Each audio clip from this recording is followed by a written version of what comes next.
it's true that the number of migrants in Hungary is 0. And the reason is very simple.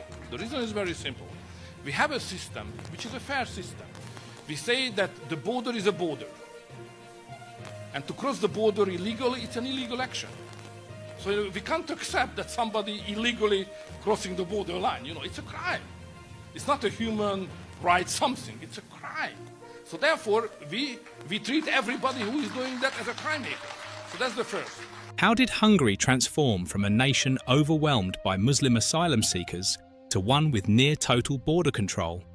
What extreme measures did the Hungarian government implement to reverse a crisis threatening national stability? We'll explore Hungary's solution to their Muslim immigration crisis.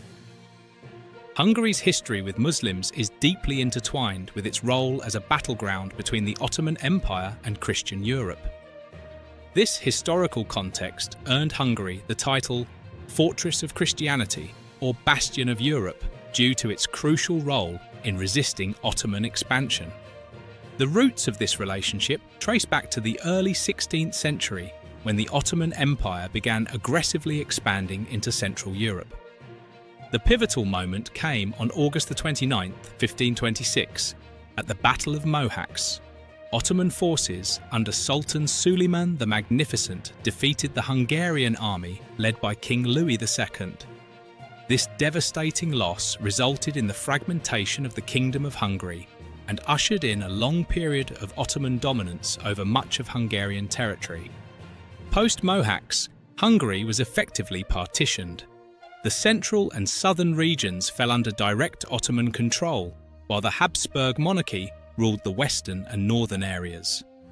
This division led to significant Ottoman cultural and administrative influences in occupied territories. Cities like Buda and Pécs became centres of Islamic culture, featuring mosques, baths, and Islamic institutions. The Ottoman period, lasting from 1541 to 1699, saw Hungary experience a complex blend of conflict and cultural integration. While the Ottomans introduced various aspects of Islamic culture and governance, resistance to their rule remained strong among Hungarians. The Habsburg monarchy, supported by other European powers, waged continuous wars to reclaim the territory. Hungary's reputation as the fortress of Christianity solidified during this era due to its role in halting Ottoman advances into Europe. Significant military engagements, such as the sieges of Vienna in 1529 and 1683, underscored Hungary's strategic importance in defending Christian Europe from further Ottoman encroachment. The end of Ottoman rule came with the Great Turkish War, culminating in the 1699 Treaty of Karlowitz. This treaty formally ended Ottoman control over Hungary, restoring Habsburg authority. The decline of Ottoman influence led to a resurgence of Christian governance and culture, cementing Hungary's status as a bastion of European Christianity. In the 19th and early 20th centuries, Hungary's interactions with Muslims were limited, focusing more on diplomatic and trade relations rather than conflict. It wasn't until the late 20th and early 21st centuries that discussions around Muslim populations and their integration into European societies became more relevant, influenced by recent immigration patterns and evolving geopolitical dynamics. The current EU immigration crisis began in 2015, marking a pivotal moment in migration history for both Hungary and most EU members. This crisis was shaped by complex factors including geographic location, EU membership, and migration routes. Hungary's position as both a transit and destination country made it a focal point for migrants seeking asylum in Europe. Migrants from Kosovo, Afghanistan, and Syria were among those seeking refuge in the EU due to circumstances in their home countries. Conflict and instability in Syria, alongside economic hardship and violence in Afghanistan and Kosovo, drove thousands to flee. The European Union, with its promise of safety and better opportunities, became a primary destination for these asylum seekers. Hungary's geographic location places it on the Western Balkan migration route, a major corridor for irregular land migration. This route, stretching from Turkey through Greece and the former Yugoslav republics to Hungary, was particularly active due to its relative accessibility. Hungary's borders, as part of the EU's external frontier, served as a critical entry point for migrants aiming to reach other EU member states. Before the immigration crisis, Hungary was a key gateway into the EU, with migrants using it as a transit country to enter other European nations. The country's EU membership and relatively prosperous economy acted as pull factors, attracting those seeking asylum. However, the 2015 influx overwhelmed Hungary's capacity to manage the situation effectively, leading to a dramatic rise in border crossings. That year, Hungary became the second European Union country to record a significant number of irregular border crossings, just behind Greece. The situation took a turn later in 2015, when Hungary built fences along its southern borders with Serbia and Croatia, effectively cutting off Hungary from the Western Balkan migration route. Before the fences were erected, Hungary was seeing an average of 274 arrivals per day. However, as the summer of 2015 progressed, this number skyrocketed by 447% to 1,500 daily arrivals during June, July and August. The situation worsened in September and October, with daily arrivals exceeding 7,000. By November and December, daily arrivals dropped drastically to just 10 people per day. The new year didn't bring immediate relief. In January 2016, arrivals started to climb again, with a staggering 355% increase from January to February, going from 18 to 82 people per day. This trend continued into March, with daily arrivals rising by 48% to 116 people. While there was a brief uptick, the numbers eventually fell sharply, reaching a low of just 10 people per day by December. Hungary's response included several legislative changes. By August and September 2015, along with completing the fences, Hungary declared Serbia a safe third country and expedited asylum processes while also tightening procedural safeguards. Climbing or damaging the fences became a criminal offence. A new system of transit zones was established in 2015, located in Ruska and Tompa, where migrants could legally enter. However, these zones were often overcrowded, leading to lengthy waits in Serbia. By January 2018, only one person per day was allowed to enter each transit zone, causing waiting times to stretch up to a year. In 2016, Hungary made a significant change to its asylum law. The new rule allowed police to push back migrants who were caught within 8 kilometers of the border and had entered the country illegally. This move was part of a series of amendments aimed at tightening restrictions and reducing support for asylum seekers and those with international protection. By March 2017, the law was further revised to mandate that all irregular migrants be pushed back to the southern border. This policy meant that not only new arrivals, but also those already in the country were affected. In 2017 alone, 9,136 people were pushed back, with the numbers rising to 25,603 by 2020. Since 2016, over 71,000 people have been removed from Hungary under these measures. Asylum applications could only be made in transit zones, and even children over 14 were detained while their cases were processed. These policies faced heavy criticism from international and EU bodies. Critics argued that they violated the principles of effective protection and non-refoulement, which are meant to prevent the return of asylum seekers to unsafe conditions. Due to these conditions, several EU countries stopped transfers to Hungary under the Dublin Third Mechanism. In March 2017, the European Court of Human Rights condemned Hungary in the Ilias and Ahmed versus Hungary case, ruling that the detention of migrants in transit zones was a violation of their right to liberty.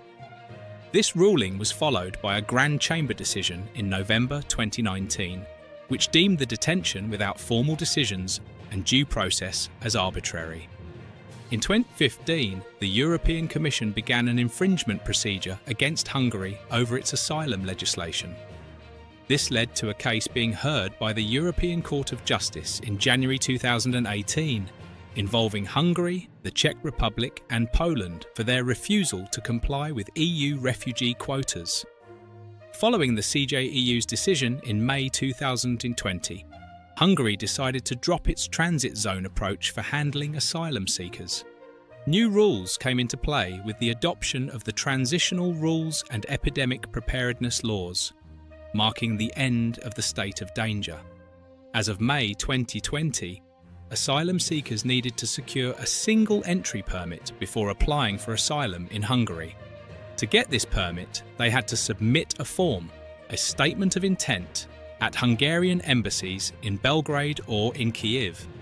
This overhaul made the asylum process much tougher, leading to just 30 applications in 2021.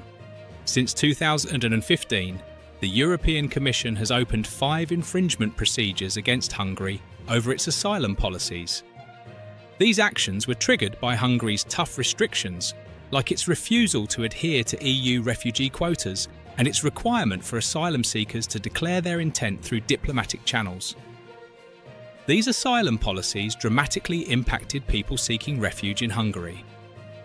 From September 2015 to December 2016, nearly 2,900 people ended up in court for crossing the border illegally, with most being convicted. In 2016 alone, Hungarian authorities processed 54,586 asylum applications, but a whopping 49,379 were suspended, and 4,675 were outright rejected. Eurostat reported that less than 1% of these applications were accepted, making it the lowest acceptance rate in the EU. From July 2016 to March 2017, Hungary pushed back 21,806 migrants under their 8-kilometre distance to the border rule. In 2017, out of 3,397 asylum seekers, 2,049 cases were suspended and 2,180 rejected, leaving just a small number of claims accepted. By April 2018, authorities had caught 19,419 migrants who entered Hungary at various border points. Fast forward to 2020, and 73.3% of asylum applications were rejected, with only 17.6% granted refugee status and 9.1% receiving subsidiary protection. Hungary didn't just stop at building fences, it went all out, pouring around 1.96 billion into tightening border security. The country extended its fences and rolled out new immigration laws that made it tougher for third country nationals to apply for asylum. Domestically, these hardline policies worked in favour of Prime Minister Viktor Orban and his Fidesz party.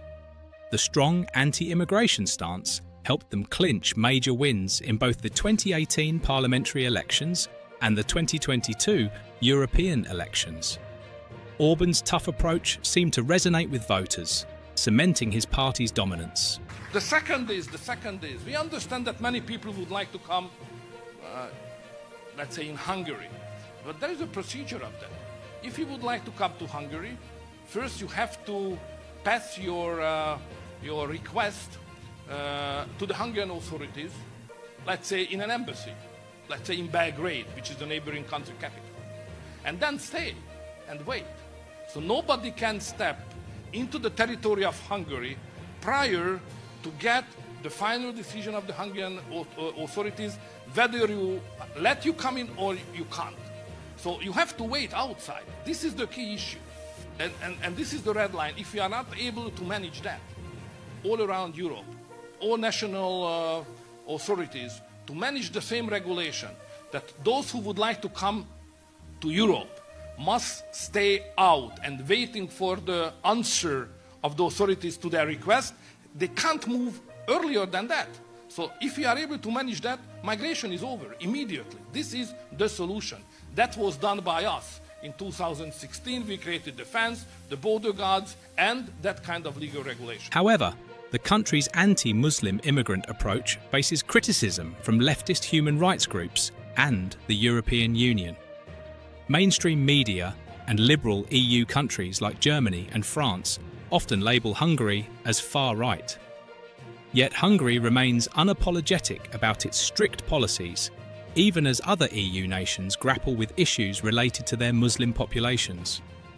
Liberals and the left-leaning establishment may condemn Hungary, but it won't change the fact that Hungary's political policies are influencing other EU countries to adopt more restrictive immigration measures. This conservative Christian country continues to uphold its reputation as the bastion of Europe, despite criticisms by its liberal neighbours. We'd love to hear your thoughts on Hungary's actions. Do you agree or disagree with their anti-immigration crisis policies? Drop your thoughts in the comments below. If you enjoyed this video, give it a thumbs up, share it with your friends, and hit that subscribe button. Don't forget to ring the bell so you're always up to date with our latest content. Your support means a lot and helps us keep creating the content you care about. Thanks for watching, and we'll catch you in the next one.